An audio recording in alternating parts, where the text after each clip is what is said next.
Bonjour à tous, Namasté, c'est Nelly d'Énergie Soins Divins. Aujourd'hui, je vais vous parler des anges. Qui sont les anges gardiens, nos êtres de lumière? Les anges sont le lien entre les humains et le divin. Il faut un petit peu l'intermédiaire. Ils sont les plus proches de l'humain au niveau vibratoire. Et les anges, ils sont dans un espace éthéré qui s'appelle l'astral, où ils sont dans des plans de lumière beaucoup plus hauts que nous les humains, nous gravissons. Et ces anges de lumière, ils sont surtout des protecteurs. Ils sont là pour nous protéger, les anges gardiens. Auparavant, je vous invite à vous abonner à ma chaîne et à cliquer sur la petite cloche en bas à droite et à liker si vous aimez mes vidéos. Merci beaucoup. Donc, ces êtres de lumière, vous avez les anges et les archanges. Au niveau des guides, c'est un petit peu différent. Les guides, eux, se sont incarnés sur Terre. Vous avez les guides, les défunts, vous avez les guides de l'âme, les guides de l'akasha. Bref, il y a beaucoup de guides, les maîtres ascensionnés aussi. Mais les anges ne se sont jamais incarnés parce qu'ils n'ont pas vocation à s'incarner, justement. Et donc, ils sont constamment à nos côtés. Ils sont là pour nous protéger, pour nous éviter le pire. Et si notre heure n'est pas venue, comme vous le savez, ils peuvent nous éviter un accident grave. Ils peuvent nous avertir par le biais de messages, par le biais de signes, de rêves, de prémonitions, d'intuition, que nous courons un danger ou que ce chemin-là n'est pas bon pour nous. Nous avons tous vécu ce genre d'incident où d'un seul coup nous avons changé de route, nous avons changé nos plans au dernier moment sans savoir pourquoi. Sachez que votre ange gardien était là pour vous protéger et vous avertir du danger.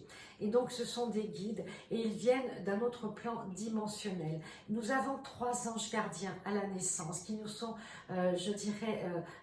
donnés depuis notre toute première incarnation et même depuis les plans divins. Vous avez l'ange physique, lui, qui s'occupe de notre incarnation, de la santé, de tout ce que l'on fait dans la matière. Donc l'ange physique, c'est peut-être celui qui a eu le plus de travail jusqu'à présent. Après, nous avons l'ange spirituel. Lui, c'est peut-être celui qui a le moins travaillé parce que l'ange spirituel, il nous aide justement à ascensionner, à nous éveiller, à développer nos capacités. Et en ce moment, il est très sollicité et c'est tant mieux. Et le troisième, c'est votre ange, je dirais, émotionnel, celui de votre karma. C'est lui qui, justement, contient les mémoires avec vous, de vie en vie, de votre karma, de votre destinée, de ce que vous faites. Et donc, il est là pour aussi vous montrer un petit peu le chemin quand vous vous trompez. Bien sûr, ils ne sont pas intrusifs, ils ne font pas d'ingérence. Donc, ils vous envoient des messages et si vous ne voulez pas les écouter, c'est votre libre arbitre et votre libre choix. Donc, ces êtres de lumière, ils sont au niveau à peu près du 8e chakra d'étoile de l'âme. Donc, ils ont une fréquence vibratoire que nous pouvons recevoir si nous ouvrons, bien sûr, nos canaux, si nous activons nos chakras angéliques, si nous ouvrons un petit peu notre médiumnité. Car la médiumnité, elle se développe surtout par le chakra coronal, le 7e chakra. C'est celui qui s'ouvre, qui a un rayonnement vertical et qui va justement se connecter aux énergies des plans supérieurs. Alors que la télépathie, c'est plus recevoir peut-être des images ou travailler en relation avec quelqu'un et recevoir les pensées ou les idées de la personne, etc. Et là, on travaille plus avec le 3e œil. Mais l'ange gardien, lui, comme il est infini, qu'il est multidimensionnel, il peut vous parler, vous envoyer des messages et se connecter à n'importe lequel de vos chakras, que ce soit le racine, le sacré, le plexus, le gorge, le 3e œil ou le chakra couronne. Votre ange gardien a toutes les capacités pour vous prévenir, pour vous envoyer des messages. Et ils sont très actifs, surtout la nuit, lorsque l'on dort. Pourquoi?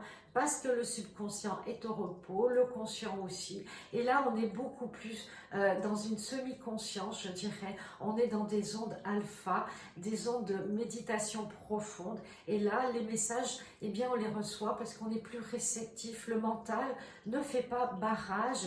Et souvent, quand on se rappelle de ses rêves, c'est que l'ange, votre ange gardien, un de vos 3 anges, vous a envoyé un conseil, peut-être une suggestion, un apprentissage, quelque chose pour vous aider.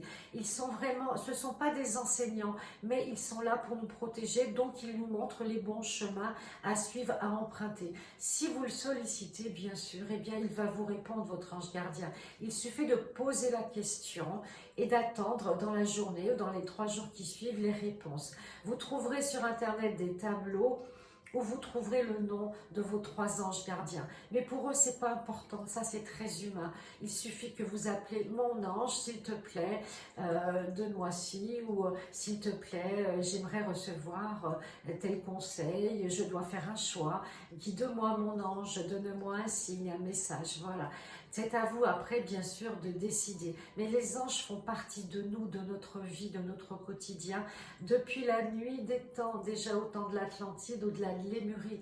Les anges, c'est vraiment une partie de nous. L'ange est en nous et l'ange est à l'extérieur de nous. Il faut bien comprendre ça, c'est qu'on a tous une vibration angélique et qu'on peut se connecter à ces mondes supérieurs, à ces énergies supérieures, à partir du moment où on le fait avec le cœur, avec une belle intention. Et là, votre ange, eh bien, sera votre plus belle amie. Voilà, je vous remercie, je vous dis à très bientôt. Namasté.